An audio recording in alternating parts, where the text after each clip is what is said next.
तो जहाँ से लड़ेगी चिराग पासवान की भूमिका सब जगह समान होगी, सब जगह बराबर होगी। और कि एनडीए जो 225 का नारा दिया है वो हम उससे कहीं ज़्यादा सीट जीत सकें। एनडीए में चिराग पासवान जी हैं और चिराग पासवान जी पूरी तरह से 243 सीट पर मेहनत कर रहे हैं।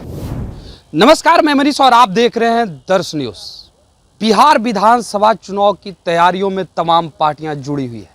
इसी दौरान हम पार्टी ने आज विधान परिषद में आज तमाम जिलों के प्रभारियों की एक बैठक बुलाई है। इस दौरान बिहार सरकार के मंत्री संतोष सुमन क्या कुछ कहते हुए नजर आ रहे हैं, सुनिए।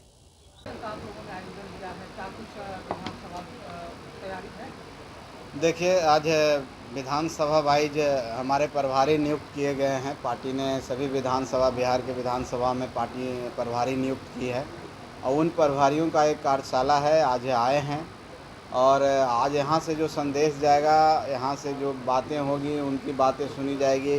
संगठन पर आज विचार किया जाएगा। सोशल मीडिया, डिजिटल प्लेटफॉर्म पर कैसे अपनी बातों को रखें, इस पर होगा।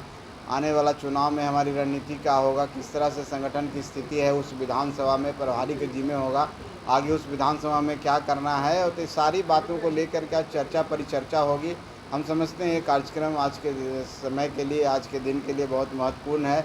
आने वाला चुनाव के परिप्रेक्ष्य में हम लोग कहते हैं यहाँ से जो बात निकलेगी हमारी मजबूती, संगठन की मजबूती करेगी, हमारी विचारधारा को मजबूत करेगी और एनडीए को मजबूत करेगी और आने वाला चुनाव में इसका बहुत फायदा होगा। तो चिराग पासवान ने कल कहा कि स्वाभिमान से समझौता जो है वो नहीं किया जाएगा, समझौता अगर किया जाएगा तो 243 सीट पर चुनाव लड़ेंगे। देखिए, ऐसा उन्होंने नहीं बोला, आप उसको तोड़ मरोड़ के बोल रहे हैं। उन्होंने बोला कि चिराग पासवान 243 सीटों पर लड़ेगा। कहने का मतलब है कि एनडीए में चिराग पासवान जी हैं और चिराग पासवान जी पूरी तरह से 243 सीट पर मेहनत कर रहे हैं ताकि जो भी सहयोगी दल हैं, चाहे हम पार्टी हो, चाहे रालोम हो, चाहे जनता दल यूनाइटेड हो, भारतीय जनता पार्टी हो, जहाँ से लड़ेगी चिराग पासवान की भूमिका सब जगह समान होगी, सब जगह बराबर होगी। और चिराग पासवान जी उतना ही क्षमता के साथ जितना अपने सीटों पर लड़ेंगे उतना ही चिराग पासवान जी दूसरे सीटों पर लड़ेंगे।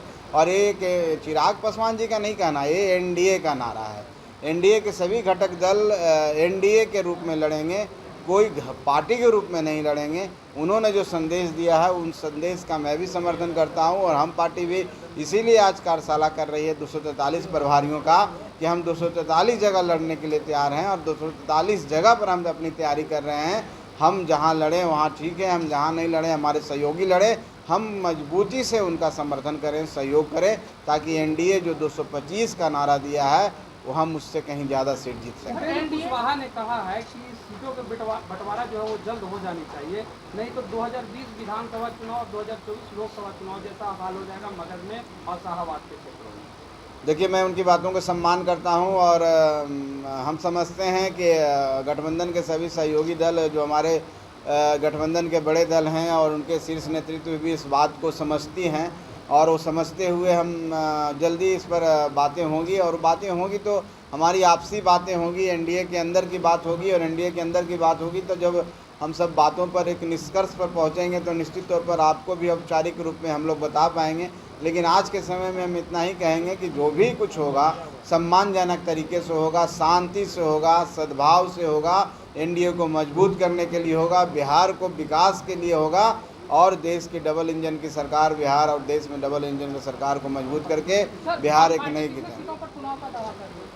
देखिए, हम पार्टी, मैंने कहा ना कि 243 सीटों पर लड़ रही है। अभी क्या दावा कर रहे हैं ना कर रहे हैं हमारा अपना विषय है, वो विषय हम सही जगह पर रखेंगे और सम्मान के साथ समझौता होगा, इस बात की गारंटी मैं देता हूँ। तो आपने सुना संतोष सुमन को सीधे तौर पे कहते हुए नजर आ रहे हैं कि आगामी विधानसभा चुनाव को देखते हुए ये बैठक आयोजित की जा रही है कि किस प्रकार से विधानसभा चुनाव में बूथ स्तर तक हम लोग जा कर के कार्य कर सके। वहीं चिराग पासवान और उपेंद्र कुशवाहा के भी बयान को जवाब देते हुए कहा है कि उपेंद्र कुशवाहा ने जो कहा है वो सही ही कहा है, क्योंकि जल्द से जल्द अगर सीटों की बंटवारा हो जाती है तो हम लोग को विधानसभा चुनाव लड़ने में सहूलियत होगी, पर्याप्त समय मिलेगा ताकि हम लोगों तक पहुंच सकें। फिलहाल इस खबर में इतना ही, धन्यवाद।